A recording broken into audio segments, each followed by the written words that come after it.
Let's get you mastering your sales conversations. Even my clients who come from a sales background need to be retrained on how to sell their own services. This is because selling your own services is like selling your own expertise, your own time. It's like selling your soul in some instances. It's very different to sell your service than it is to sell a house or a luxury car or a fancy handbag or software as a service. They are worlds apart, mainly because when someone rejects you when you're selling an object or something that's separate from you, you can rationalize that they're not rejecting you, they're rejecting the thing. You know, if you're a real estate agent and you're showing someone houses, like, no, I don't want this house because it only has 3 bedrooms and I wanted 4. Cool. That has nothing to do with me as a human being. That has to do with the house not having enough bedrooms. Got it. Or maybe you wanted a craftsman instead of a mid-century modern. Okay. Cool. That has to do with the quality of the house, not me. But when you're selling your service, when you're on the phone with someone or on Zoom and you're explaining what you do and you're just being yourself and they say, no, I don't want this, there's no external object that you can point at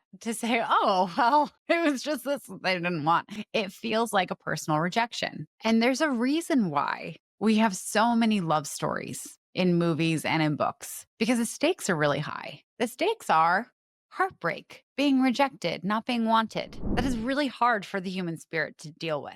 It's hard in romance and it's hard in business. If you are starting your business, growing your business, and sales is still really hard for you, it feels like a massive emotional lift and you feel zero confidence doing it, know that you're not alone. This happens for most people. Like I said, even my clients who come from a sales background, I have to retrain them on how to sell their own services. It's hard. And there are a few things that are making it harder. There are a few things that a lot of people do that actually makes it harder to get the sale and to feel good about it.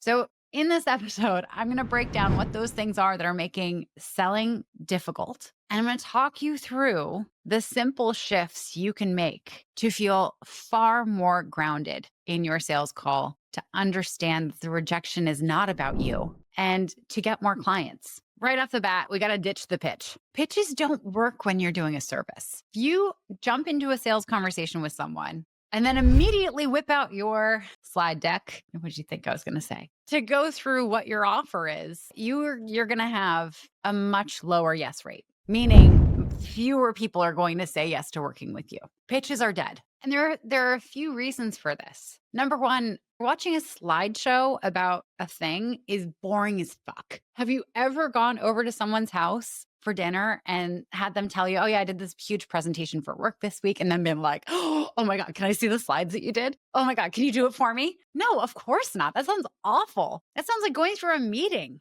like a bad meeting where you don't really understand what they're talking about. And I know as the person who's selling the thing, it feels like something that makes you look credible. It feels like something that facilitates you convincing this person to buy your stuff, to buy your program, your service, whatever. And it feels like a checklist, right? So you don't miss anything because they all might care about all of it. And what if you forget to mention it? But it's boring. I have never in my life sat through a slide presentation and walked away remembering even a fraction of what was just presented to me. Most of the time, my eyes are glazed over and I'm just nodding when I sense it's the right time to nod because I don't want to be rude and leave the meeting or end the call early, but I can't wait to get away from it. The other side of it is when we present slides, when we have a PowerPoint presentation and we're pointing to something other than us, we actually create distance. And so it makes sense that folks who are just starting to sell their service or who are trying to branch out into bigger deals will try to use a slide deck because it makes it feel less vulnerable. It's almost like this armor that you put up. It's like this wall, like, oh, cool, here's the thing that you're going to reject. Just like you rejected that house and that car and that handbag. You can reject this instead of me. But when you're selling a service, that wall, that armor, that distance, all it does is it kills connection. And there's this huge question that I get all the time from clients who work with me who are just starting their business to clients who have been running their business for 5 years and who want to scale. And it's, how do I describe what I do? And I truly believe it comes from the fact that we've just figured out at some level that like what we do, the service we provide, the work we do, that's so intellectual, it's so in our head, it's such It's so innate to us. We've just kind of figured out that not everyone thinks this way. We've just figured out that this is like unique to us. We have this way of doing this thing that is useful to other people. And because we've gone through our whole life just assuming everyone knows how to do this thing, it seems so weird to try to describe what it is that's valuable to someone who doesn't think that way. And especially when you end up in a conversation where someone has come to you and they're saying, hey, I'm interested in that thing you do. We think, oh God, well, I have to tell them what it is. It's like someone saying, hey, I know you have a device that helps you go from one point to the other. I'd like to buy it. And you're like, oh God, well, it's a bike. Do they know how to ride a bike? I have to describe what the bike is, right? It's the wrong question, especially when you're selling a service, because people don't give a fuck what you do. If you were a magic belly dancer and people paid you $7,000 to just do a magic belly dance and they got the result that they wanted, do you know how many people you'd have lined around the block just telling you to dance? God, your abs would be so sore. Your neighbors would be complaining about the music and the jingling from your little jingle belt. I think that's the technical word for them. I don't know the word, but we're just going to say jingle belt because it sounds good. People actually don't care what you do. They care that you solve the problem that they have and that you help them reach their goal. So, and all these things that we do to try to get clients, but using these kinds of practices where we're describing our process and I'm presenting a slideshow, they're all manifestations of the same thing. Convincing them. We feel like we have to convince this person to buy from us. And it's the furthest thing from the truth. And to shift away from this, I want you to remember this acronym that I just made up that sounds like a piece of IKEA furniture. I think it would be a bedside table, like one of those unfinished ones that like is raw wood that you could like add a stain or paint little designs on or whatever. Maybe use some wallpaper on the top. That would be kind of fancy with some whatever the applique is that seals it in. Obviously very handy. This acronym is ADKOFL. And step one, the A, is I want you to assume. I know that saying, when you assume you make an ass of you and me, go ahead and make an ass of yourself. Full permission to be the ass. Because think about it. Do you just willy-nilly go and book sales calls with everyone and their mother for things that you don't even want? Do you do that for fun? Do you go to car lots when you don't want a car and go through the whole sales process? Do you go on tours of homes and start drafting up offers with real estate agents when you don't want something? Do you go to the appliance store and check out refrigerators when you're not actually looking for a refrigerator? Probably not. People don't do that. At least normal people. If you're one of those weirdos who does this, then we have to have a different conversation. So you have full permission to assume that this person came here because they want to say yes, that this person booked a call with you because they believe that hiring you will solve their problem, will help them reach their goal. Why would someone take a half hour out of their day to have, let's be honest, an uncomfortable conversation with you where they may need to tell you no? Because people don't like saying no to other people if they didn't want your thing. When I book a sales call with someone, it's because I believe that I want the thing. Now, sometimes in the sales call, I realize the thing is not actually what I thought it was, or it's not a good fit for me, or it requires too much time or effort on my part, and I need to find something else. And that's okay. That's absolutely okay. But I walk into it fully believing I want to buy this thing. The main key to confidence in a sales call is like just simply assuming everyone who books a sales call with you wants to buy your service or your program. So that's A. D, don't convince, listen. You know how we were talking about the slideshow and how it doesn't work? The reason it doesn't work is because you're usually blasting them with a ton of information that they don't give a fuck about, okay? When I go to buy a car, the last thing I care about is the engine. I could not give a flying fuck about the upholstery, the sound system. I don't care about how special the tires are. I don't even know all the things that I do not care about. But if a salesperson tries to tell me all this stuff, I will be bored out of my mind. Do you know what I do care about? Is there room for my dog? Will she be comfortable in the back seat? Will she be able to safely jump from the back seat into the front seat? Because that's where she actually likes to sit, no matter how much I want her in the back seat. Do the headlights work? Are there buttons? I really like a good button. I don't like this like screen thing, you know? There was a conversation on LinkedIn a few days ago where someone was talking about their son and how their son really liked flying planes, like being a passenger in a plane. And the dad is like, oh my God, you could be a pilot and you could do this and you could do this and you could do this. And the kid's like, okay, yeah, uh-huh. And he's like, but are there buttons? would I be able to press buttons? And I so connected with this because the one time I drove a Porsche Macan, it's a friend's Porsche Macan. The thing I loved most about this car was not how cool it was, wasn't how expensive it was or fancy or any of the features. It was the fact that there are so many buttons. It was like a control center. And while you're driving it, it was so intuitive that the first time I drove it, I didn't even have to look. I could just go and feel around all these buttons and press a button and the air conditioning went on. Magic. Oh my God. I still like it was one of the best driving experiences in my life because of that one thing. That's what I care about, not this touchscreen crap. Okay. That requires me to take my eyes off the road. I don't like that. The other thing I care about, trunk space. And is it going to be covered up? Because I'm sorry, I'm very disorganized and I like to leave a lot of crap in the car because I know I'm going to forget. And I don't want people thinking that, there's valuable things in the car because there's usually not. But I also don't want to take it out and put it back in and take it out and put it back in. So I need the trunk space to be covered so people won't try to break into my car. You're never going to find that out. These weird things about your clients, the things they care about, the questions they have are their buttons unless you listen. So you need to stop trying to convince them of all the cool features of working with you and all the interesting things that you do, because chances are they do not give a fuck about most of it. They care about the things that they care about. And the only way for you to figure out what those things are is to listen to them. So ADKOFL, ADK, know that no isn't bad. A lot of the anxiety we get when we get on a sales call is around the fear that they might say no. Because again, like we've already discussed, it feels like a very deep rejection of who we are and all the gifts we have.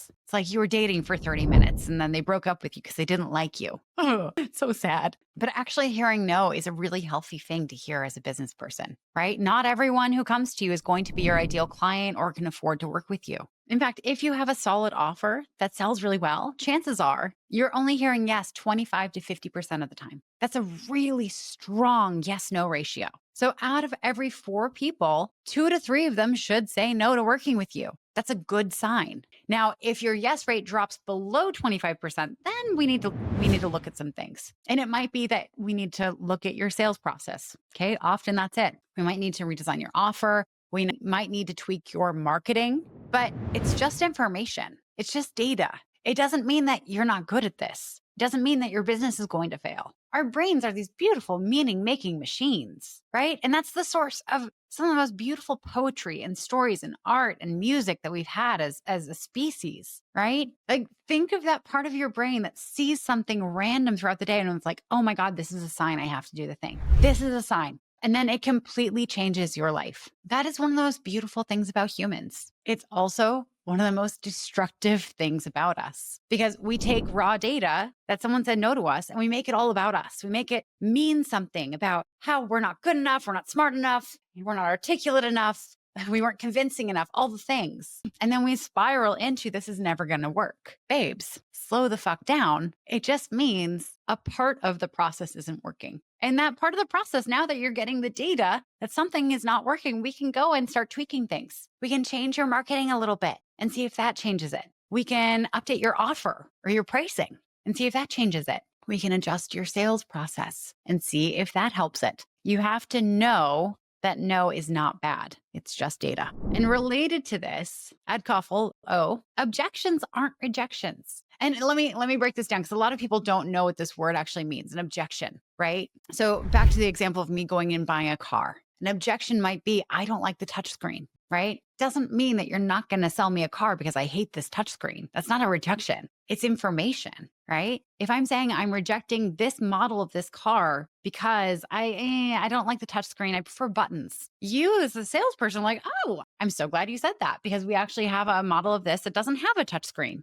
And it's actually less expensive because most people do want the touchscreen because it's fancy. You're obviously not a very fancy person, so we'll give you some buttons. Like I want you to think about the last time you went and bought clothes and you got a bunch of stuff and you went into the fitting room and you tried them on. You didn't stand there in front of the mirror in a shirt that you liked the idea of, but it didn't quite fit your chest very well, or pants that were maybe just a little too baggy in the thigh and say, this whole brand sucks. I hate them. Who's the designer? I want to go and burn their house down. No, of course not. You're just like, oh, bummer. Okay, I need a shirt that has a little more give here, or I need pants that are a little tighter in the thigh. Or this color, I like it, but it just doesn't do anything for my complexion. Do you have it in a different color? When people raise objections, they're helping you find the better option for them. And in the moment, it feels like a rejection because they're saying, I don't like this. This is the part that I don't like. And when it's a service you're providing, it feels like they're saying they don't like your service. No, no, no, no, no, no. They're saying there's a part of this service that just doesn't fit me. And sometimes there's no adjustment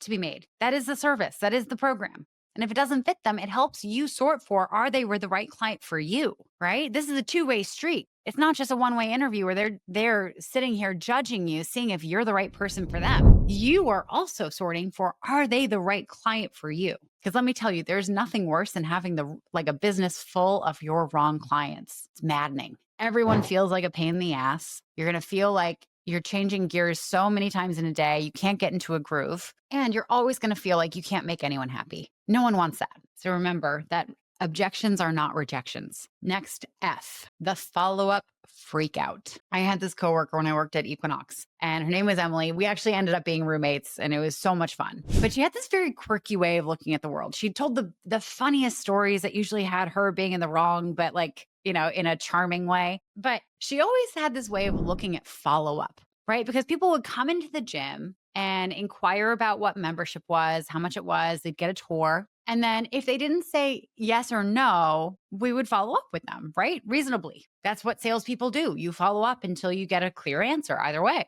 And we do these little powwows where we'd meet as a sales team with our manager. And she'd talk about how she'd call someone after they did a tour of the club and she designed with them that she was going to call them to follow up. And they'd get upset that she was calling because some people are weird like that. And her whole philosophy is like, listen, you came into my house. You asked for my time. You came into my sphere and wanted the things from me. What is unreasonable about me calling you like you agreed to and me asking for an answer either way? Now, obviously, she wouldn't say this to people in that way, but as she's, debriefing it with us, this was her perspective on it. And when you say it like that, it sounds so reasonable to follow up with people. If you're a consultant or a coach, chances are you charge anywhere from $200 to $3,000 an hour, depending on what you do. If someone came in and booked a half hour of your time, took it away from other paid work you could potentially do, other promotional work you could potentially do, and then refused to give you an offer and then got weird about you following up with them, what an asshole. It's not unreasonable for you to follow up with someone to find out if they're a yes or a no. And most of the time, when people want to sign up for the thing, when they're a yes and they just haven't gotten around to saying yes yet, when you follow up, they see it as, oh my God, thank you. I've been meaning to call you. You saved me time and energy. And now I get to have this thing that I want, or this service, or this program. Yay. Following up is part of the sales process. Now, one of the things I train in my programs is how do you follow up in a way that you're basically guaranteed to get an answer either way. There's practically no such thing as getting ghosted in holistic selling. And if you're curious about those programs, then I want you to go to weeniecast.com/strategy call and book a call with me and we can talk all about it. But for right now, in the sales process that you have, give yourself full permission to follow up. There's nothing wrong with it. What's wrong with it is their reaction if they get upset because they came into your house and asked you for information about your thing and said, yes, I want you to follow up with me. And for the final letter in our weird acronym, our weird IKEA acronym, ADKOFL, L, learn. Do you know that there is no college degree that covers selling? In the United States, there are no college programs that are focused on sales. And yet 50% of people who graduate college will end up in a sales role at some point in their career. How fucking insane is that? We look down on sales. We look down on people who are sales professionals because we see it as something that is for some reason not noble. And when we get into these situations where we have to sell, we have this weird expectation of ourselves that we should know how to do this naturally, which is complete bullshit. You have to learn. There's nothing wrong with admitting you don't know something. I mean, you know this. You offer a service. You teach people things. You help them with stuff that's beyond their scope. Why is it okay for your clients to hire you to learn from you and not okay for you to learn yourself? What makes you so different?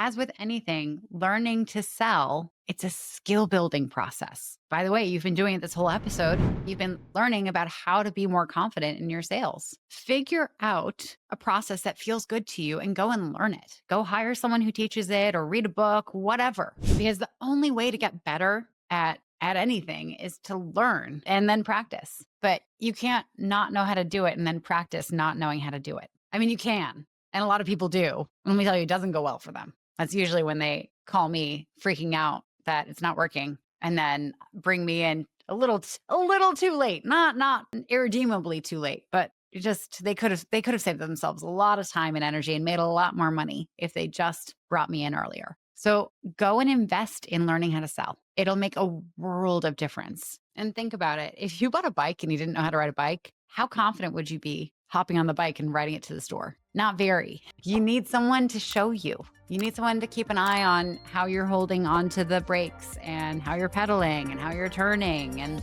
you have to watch where you're going. Be careful of the bush. So when in doubt, just remember, ADKOFL, and that'll help you be better at sales.